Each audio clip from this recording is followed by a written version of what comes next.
எங்கள் மரியாதைக்குரிய அண்ணன் டிடிவி அண்ணன் டீ கடையிலே வேலை பார்த்துக் கொண்டிருந்த உன்னை அழைத்து வந்து முதலமைச்சராக ஆக்கியவர் டிடிவி தினகரன் அவர்கள்.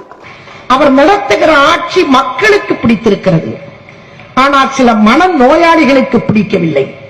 அதற்கு நாங்கள் என்ன செய்ய முடியும்? சின்னம்மா அவர்கள் கழகத்திற்கு தலைமை தாங்கி எங்களை எல்லாம் வழிநடத்த வேண்டும், பொதுச் செயலாளராக வர வேண்டும் என்பதுதான் அந்த எண்ணம். அந்த அடிப்படையில் தான் தீர்மானம் நிறைவேற்றப்பட்டு மாண்புமிகு சின்னம்மா அவர்களிடத்திலே கொடுக்கப்பட்டிருக்கிறது என்பதை தெரிவித்துக் கொள்கின்றோம்.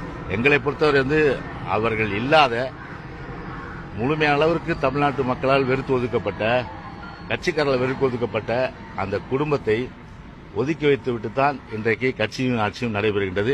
எனவே இந்த முடிவில் எந்த விதமான மாற்றமும் இல்லை.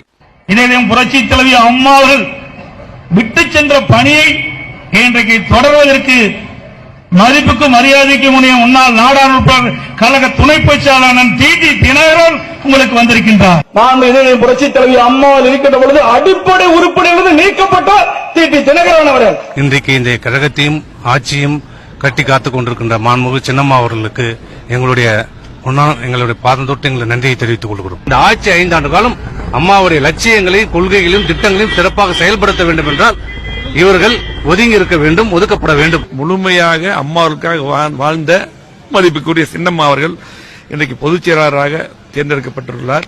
நம்முடைய மதிப்புக்குரிய சின்னம்மா அவர்கள் 100 ஆண்டுகள் கட்சியும் காப்பாற்றுவார்கள், ஆட்சியும் காப்பாற்றுவார்கள் என்ற நம்பிக்கை வந்துவிட்டு ஜானகி அம்மையார் அவர்கள் ஒப்படைச்சிட்டு ஒதுங்கினாங்களோ அதே போல அவர்கள் ஒதுங்கிக் கொண்டு மற்ற தொண்டர்கள்லாம் அருமையண்ணன் எடப்பாடி பழனிசாமி அவர்களையும் ஓபிஎஸ் அவர்களையும் சந்தித்து இணைந்து கொள்ள வேண்டும். வரைக்கும் சின்னம்மா அவர்கள் பொதுச் செயலாளர் தேர்ந்தெடுக்கப்பட்டது 2800 பொதுக்குழு உறுப்பினர்களும் ஒன்றாக இணைந்து அவங்க எந்த ஒரு மாற்று கருத்தும் இல்லாம எல்லாரும் ப்ரப்போஸ் பண்ணது, அதை எடுத்து சென்று அம்மாவை கன்வின்ஸ் பண்ணது, அதுல முதல்ல இருந்தவர் ஓ பன்னீர்செல்வம் அவர்கள் தான். இப்போ அந்த இதுக்கு சட்டத்திலே இடம் இல்லைன்னு சொல்றதெல்லாம் எவ்வளவு பெரிய போலித்தனம். இந்த வரம் திரு பன்னீர்செல்வம் அவர்களுக்கு அம்மாவால் தந்து செல்லப்பட்டிருக்கிறது. மக்கள் மனதில் அது நிலை பெற்று விட்டது. அதனால நாளைக்கு யாரும் போய் ஓட்டு கேட்க போகணும் அப்படின்னு போட்டு புரட்சித் தலைவர் படத்தையோ புரட்சித் தலைவி அம்மா படத்தையோ போட்டு அங்கு நிற்கும் பொழுது திரு ஓ பன்னீர்செல்வம் அவர்கள் தலைமையில் மட்டும்தான் அது கண்டிப்பாக இரட்டை இலையில் விழும் என்பது என்னுடைய நம்பிக்கை.